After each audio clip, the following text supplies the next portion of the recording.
के भविष्य का निर्माण करने के काम में लगे हुए आप सभी का सबसे पहले तो मैं प्रयागराज की धरती पर हार्दिक स्वागत करता हूं। मंच पर हमारे भारतीय जनता पार्टी इस प्रयाग महानगर इकाई के जो अध्यक्ष हैं श्री संजय गुप्ता जी, आप सब परिचित नहीं है तो परिचित हो लीजिए, ठीक है। कभी प्रयाग आना है तो कभी कोई सेवा हो बताने की जरूरत रहती है। हमारे बहुत ही लोकप्रिय सांसद, फूलपुर लोकसभा बड़ी ऐतिहासिक लोकसभा सीट है। मुझे भी सौभाग्य मिला था 2014 में यहाँ से सांसद बनने का, और जब दिल्ली पहुंचा तो सब यही पूछते थे क्या हुआ, फूलपुर लोकसभा है, इसमें पंडित जवाहरलाल नेहरू जी चुनाव लड़ा करते थे। तो मुझे बताने में बहुत अच्छा लगता था कि हाँ वही लोकसभा है। उसी लोकसभा से सम्मानित सांसद आदरणीय त्रिवेंद्र सिंह पटेल जी, जिला पंचायत का सभागार, लेकिन डॉक्टर अगली बार चिड़ कराने की तैयारी करिए, कह दिए।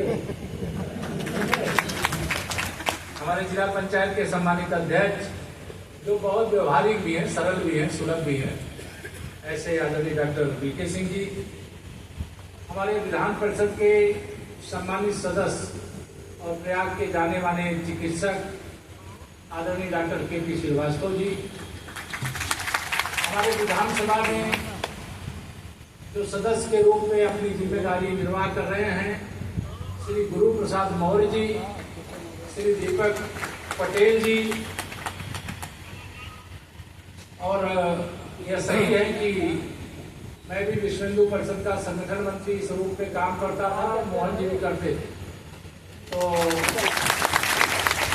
वह साथ में आए थे रमेश वगैरह के सबके साथ में।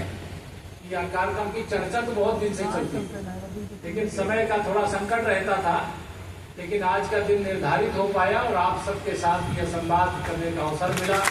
ऐसे हमारे मोहन जी जो प्राथमिक शिक्षा मित्र संघ के अध्यक्ष के नाते, श्री शिव कुमार शुक्ला जी बहुत गागर में सागर कम शब्दों में अपनी पूरी बातें कहने का काम किया। प्रदेश के उपाध्यक्ष संयुक्त समायोजित शिक्षक संघ श्री अरुण कुमार सिंह जी, हमारे जो तीसरे उपाध्यक्ष हैं श्री गिरिजा शंकर शुक्ल जी, मेरे बगल में ही हैं। हमारे वैचारिक शिक्षक welfare association Uttar Pradesh doctor ज्ञान प्रकाश सिंह जी, ये भी प्रदेश उपाध्यक्ष के नाते काम देख रहे हैं। श्री जगवीर सिंह भाटी जी जो समायोजित शिक्षक संघ के आप प्रदेश के महामंत्री हैं, और जो साथी हैं, बहनें हैं, मैं सबका बहुत हृदय से अभिनंदन करता हूं।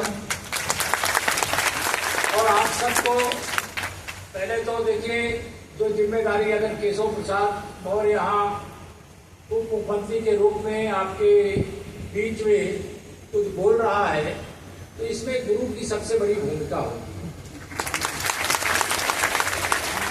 और आपको वह दायित्व मिला है कि पता नहीं मेरे जैसे कितने लोगों का निर्माण का काम निरंतर आप कर रहे हैं। हम लोगों के जीवन का भी लक्ष्य है और सत्ता में आने का भी यही लक्ष्य है कि जो समस्याएं हैं, मांग तो बहुत रहती हैं, सब पूरा करने के बाद तो केवल वेतन देने के लिए और पेंशन देने के लिए पैसा बचेगा, बाकी तो कोई के लिए पैसा रहेगा ही नहीं। लेकिन जो जायज मांगे वह पूरी होनी चाहिए। मैं इसके पक्ष में रहता हूं और मुझे इस बात की खुशी है कि विधान परिषद में नेता सदन के नाते कमेटी बनी है, जिसके साथ मैं हर 3 महीने में अधिकारियों के साथ बैठने का काम करता हूं, और उसमें जो शिक्षक जगत से जुड़े हुए हमारे सदस्यगण हैं उनको भी उसमें शामिल कर। और वहाँ जब शामिल रहते तो कई समस्याएं जो मैं जानता हूँ वह भी वहाँ पर आ जाती है, और जो मैं नहीं जानता हूँ शिक्षक नेता लोग जानते वह भी वहाँ आ जाती है। तो उससे काफी समाधान हुआ है। उसी का परिणाम है कि चाहे शिक्षा मित्र हो चाहे अनुदेशक, उन सबको जो मानदेय में वृद्धि हुई है उस बैठक का ही परिणाम, उस बैठक का निष्कर्ष। और हम सब भी सामान्य परिवार, गरीब परिवार से निकल करके राजनीति के अंदर आए हैं। अब पहले तो 35 रुपया ही था, फिर हमारी जब सरकार आई तब उसे 10,000 किया गया। लेकिन 10,000 भी है और 13 महीने 1,10,000। कोई गंभीर बीमारी हो जाए तो 1,10,000 का 2,20,000 भी खर्चा हो जाता। भगवान से ही प्रार्थना आपको कोई बीमारी ना हो। तो ऐसी समस्याएं थी। तो पहला तो सरकार ने आदरणीय योगी आदित्यनाथ जी के नेतृत्व में जो हमारी कैबिनेट की बैठक हुई, उस बैठक में ये निर्णय लिया गया कि हमारे जो शिक्षा मित्र हैं, जो अनुदेशक हैं, उनके मानदेय में वृद्धि करना। फिर मानदेय में वृद्धि करने का फैसला हो गया।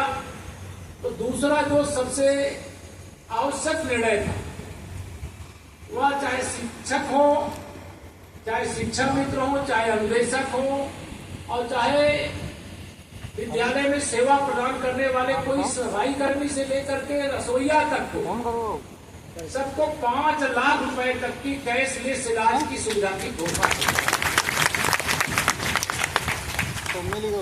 और जब घोषणा हुई तो उसको हम लोगों ने धरातल पे लागू कर दिया। आप लोगों को शासनादेश की कापी मिल भी गई होगी, मैं जानता हूँ। इसमें अभी जो मुझे ये ज्ञापन दिया गया था, उसमें सारे शासनादेश की कापी लगी हुई। अभी जो 28 जनपदों, 29 जनपद की 29 जनपदों का जो विषय है, मैं इसको बहुत गंभीरता से देखूंगा और अन्य भी जो मामले हैं उनको भी देख करके चर्चा करके जो समस्याएं हैं उनका समाधान कराने का हम निश्चित तौर से प्रयास करेंगे। आपको आश्वस्त करना चाहिए, आप सबका दायित्व बहुत बड़ा है। एक शिक्षक के रूप में जहां आप बच्चों को पढ़ाने का काम, उनको आगे बढ़ाने का काम करते हैं, वह तो सबसे महत्वपूर्ण और प्रथम दायित्व है। लेकिन उसके अलावा भी कई काम ऐसे होते हैं कि बिना आप सबके लगे, चाहे जनगणना कराना हो, चाहे चुनाव कराना हो, तो क्या शिक्षक उस पर लगे बगैर हो जाता है? क्या हो ही नहीं सकता। कई बार आता है कि हम तो गुरु हैं, हम तो ड्यूटी नहीं करेंगे, लेकिन आप नहीं करोगे तो ये सब काम ही नहीं हो पाएगा। तो थोड़ा रहती है सुविधा, लेकिन उस असुविधा के बीच में भी सब कुछ करना है। अपने जो करना है वो अपने देश के लिए, अपने प्रदेश के लिए, अपने समाज के लिए करने का जो लक्ष्य है, उसको पूरा करने में जो अपनी अपनी भूमिका है उसको ठीक ढंग से निर्वाह करने का आप सब काम करेंगे, ऐसा मैं आप सबसे आह्वान भी करता हूं, अपील भी करता हूं। हमारी सरकार जब से आई है, ये आप लोगों ने महसूस किया होगा, जिस विद्यालय में आप पढ़ाते थे 2017 के पहले, 2017 के पहले जो विद्यालय था और 2026 में जो विद्यालय, उसमें कोई अंतर आया है कि नहीं आया? जो हमारे बच्चे पहले क्या था, वो खाकी वाला यूनिफॉर्म बच्चों को देते थे। जब सरकार बनी तो हम लोगों ने कैबिनेट की पहली बैठक में इस पर विचार हुआ था कि अगर गरीब का बच्चा इस प्रकार की यूनिफॉर्म को पहन करके विद्यालय में जाएगा तो वह जन्म से ही, कक्षा 1 से ही उसके दिमाग में गरीबी भर जाएगी। तो गरीबी न भर जाए, वह भी ये महसूस करे कि हम भी कॉन्वेंट विद्यालय से अच्छे विद्यालय में पढ़ रहे, निजी प्राइवेट स्कूलों से अच्छे स्कूलों में पढ़ रहे, तो आप बताइए उसके मनमानस में अच्छा प्रभाव पड़ेगा कि नहीं पड़ेगा? पहले देखिए, माननीय प्रधानमंत्री श्री नरेंद्र मोदी जी जब 2014 में देश के प्रधानमंत्री बने और उन्होंने अपने प्रधानमंत्री बनने के बाद जो पहला फैसला, लोगों को छोटा लगता था लेकिन वो बहुत बड़ा फैसला था, क्योंकि हम उस दर्द को जानते हैं। अगर कोई लाल किले से खड़े होकर के कहे कि अगर किसी विद्यालय में बेटे और बेटियां दोनों साथ साथ पढ़ते हैं तो उनके लिए शौचालय का निर्माण होना चाहिए, और CSR के पैसे से शायद मैं समझता हूं कोई होंगे 10-5% विद्यालय जिसमें यह अभी व्यवस्था नहीं हो, मैं नहीं जानता हूं, लेकिन अधिकांश विद्यालयों में, केवल यूपी के नहीं, पूरे देश के विद्यालयों में यह व्यवस्था निर्माण करने का काम किया। सोच जब इस प्रकार की होगी, जो दर्द स्वयं व्यक्ति ने सहा है और वह दर्द दूर करने के मुकाम पर बैठा हुआ है, और उसने लाल किले से, हमारे जो विरोधी दल के साथी थे कि लाल किले से शौचालय बनाने की बात मोदी जी कर रहे हैं, स्वच्छ भारत बनाने की बात कर रहे हैं, हर घर में शौचालय बनाने की बात कर रहे हैं, उनको छोटी बात लगती होगी, लेकिन जो छोटी व्यवस्थाओं में जी करके बड़े स्थान पर पहुंचा है, उसके लिए यही बड़ी बात थी, और यह बड़ी बात को उन्होंने जमीन पर उतार करके दिखाने का, यह एक बड़ी उपलब्धि। ऐसे और भी बहुत सारे गरीब कल्याण के काम हुए। आप सब शिक्षक हैं, शिक्षा मित्र हैं, आप सब कुछ जानते, इसलिए आपके सामने मैं वर्णन करूं तो मुझे लगेगा कि वो छोटा। आप सबसे ये आह्वान जरूर करूंगा, अपील जरूर करूंगा। 2014 में हमारी देश में सरकार बनी। आप पूरी ईमानदारी से पक्षपात किए बगैर बताना, 2014 और 2026 के बीच में देश के हालात सुधरे हैं कि नहीं सुधरे? सरकार की योजना गरीब से गरीब व्यक्ति को, चाहे वो प्रधानमंत्री गरीब कल्याण अन्न योजना फ्री का राशन हो, चाहे आयुष्मान भारत योजना से इलाज की सुविधा हो, चाहे उज्ज्वला योजना से गैस का कनेक्शन हो, चाहे प्रधानमंत्री आवास योजना के माध्यम से आवास हो, अनेक चीजें हैं। मैं उसका वर्णन करूंगा, देर लगेगी। लेकिन जब से केंद्र में माननीय प्रधानमंत्री श्री नरेंद्र मोदी जी के नेतृत्व में सरकार बनी, तब से लगातार पूरे देश के अंदर 4 करोड़ से अधिक गरीबों को पक्का घर बना करके देने का काम पूरा हो चुका है और 3 करोड़ और देने की शुरुआत हो। आप समझिए, एक कमल का बटन दबाया तो 7 करोड़ गरीबों को पक्का घर दे, 7 करोड़ गरीब। जब से उत्तर प्रदेश में हमारी सरकार बनी है, आप तो शिक्षक के नाते अपनी, चाहे शिक्षा मित्र के रूप में, चाहे शिक्षक के रूप में अपने दायित्व का निर्वहन कर। लेकिन आप बताइए, 2017 में जब से आदरणीय योगी आदित्यनाथ जी के नेतृत्व में भारतीय जनता पार्टी की सरकार प्रदेश में आई, तब से सुधार आपको दिखा है कि नहीं दिखा? दोनों हाथ में बताओ, दिखा है कि नहीं दिखा? दिखा। और यह तमाम विपरीत परिस्थितियों में यह करके देने का काम किया। कानून व्यवस्था सुधरी है कि नहीं सुधरी? अपराधी और माफिया गुंडे डरते हैं कि नहीं डरते?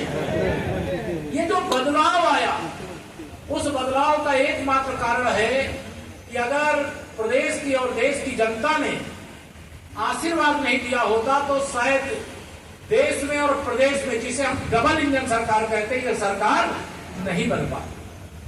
अब 2027 भी आ रहा है, उसकी चर्चा करने का ये मंच नहीं है। लेकिन अगर एक राजनीतिक दल के कार्यकर्ता के नाते आपके बीच में ये बात नहीं डालूंगा तो मुझे लगेगा कि मैं अपनी बात अधूरी छोड़ करके। आप सब विचार करिएगा, यहां से जाने, जो आए हैं उनका स्वागत है, जो नहीं आए उनके बीच में भी चर्चा करिए। अगर लगे कि आदरणीय मोदी जी और आदरणीय योगी जी के नेतृत्व में डबल इंजन की सरकार ने सबका साथ, सबका विकास किया है, तो 2027 में फिर से आशीर्वाद देने और दिलाने का।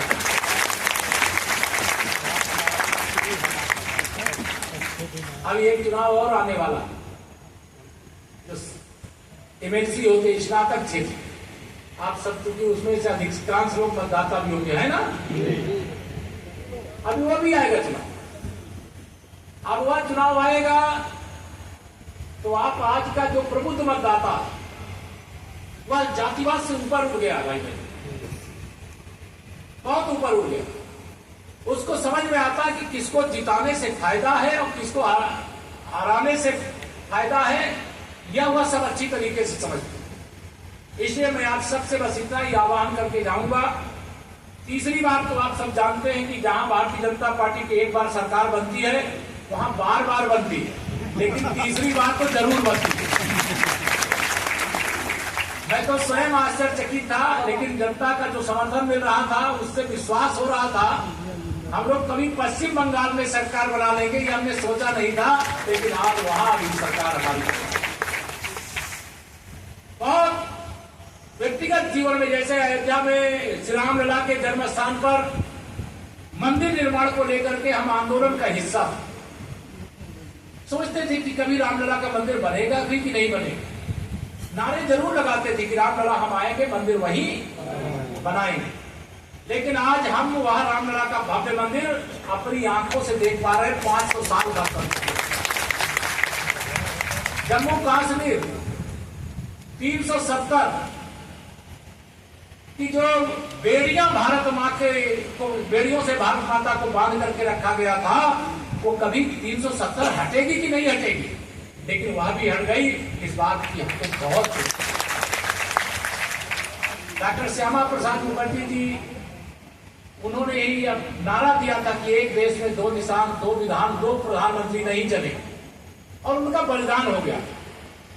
मुझे लगता था कि भारत माता को 370 की बेड़ियों से तो भारतीय जनता पार्टी की सरकार ने आजाद करा दिया, और डॉक्टर श्यामा प्रसाद मुखर्जी जी की जन्मभूमि कब आजाद होगी, सही मायने में लोकतांत्रिक वहां सुकून सांस लेने का समय कब आएगा, वह भी 2026 में आ गए। तो यार सारे विषय में इसलिए, आप ये विषय इसका नहीं है, लेकिन आपकी जो समस्याएं हैं जो ज्ञापन में यहाँ पर मुझे बताया गया है, मैं बैठक करके और इसमें जो समाधान हो सकता है और जो आपकी जायज मांगे हैं वह जरूर पूरा करवाने का प्रयास करेंगे। आप सब प्रदेश के 75 जनपदों से यहाँ पर कार्यक्रम में हिस्सा लेने आए। यहाँ मैं देख रहा हूँ जगह कम पड़ गई है, अब आपकी संख्या ज्यादा हो गई। यहाँ पर हम लोग शिक्षा मित्रों का एक सम्मान समारोह किए थे, उसमें से कुछ लोग आए थे ना यहाँ पर प्रयाग में। कौन कौन आए थे, हाथ उठाएं। हाँ, कुछ लोग आए थे उस कार्यक्रम में, लेकिन आज यहाँ हम लोग दूसरी बार शिक्षा मित्र और जो शिक्षा मित्र से सहायक अध्यापक बन गए हैं उन लोगों के साथ यहाँ पर संवाद कर पा रहे हैं, और आकर के मुझे व्यक्तिगत तौर से बहुत प्रसन्नता हो रही है। और आप सबका उत्साह जो मैंने निवेदन किया, उस निवेदन पर जो आपने उत्साह दिखाया है, उससे और बड़ा विश्वास लेकर के मैं जा रहा हूं। मुझे पूरा विश्वास है कि 2027 में हम लोग 2017 वाली विजय दोहराएंगे, और उसमें आप सबकी निर्णायक भूमिका होने वाली, एक मतदाता के रूप में भी और अन्य रूप में आप अपनी निर्णायक भूमिका को निभाएंगे। और जहां कहीं पर भी मेरे लायक कोई सेवा हो, हम लोग एक सोमवार को जनता दर्शन का कार्यक्रम लगाते, मेरा कैंप कार्यालय 7 कालिदास मार्ग, कोई आया भी होगा वहां, लेकिन कभी कोई आए है ना, कभी कोई किसी की समस्या हो, हर जायज समस्या के समाधान के लिए हमारी सरकार के भी, लेकिन केशव प्रसाद का विशेष तौर से दरवाजा हर समय खुला रहेगा।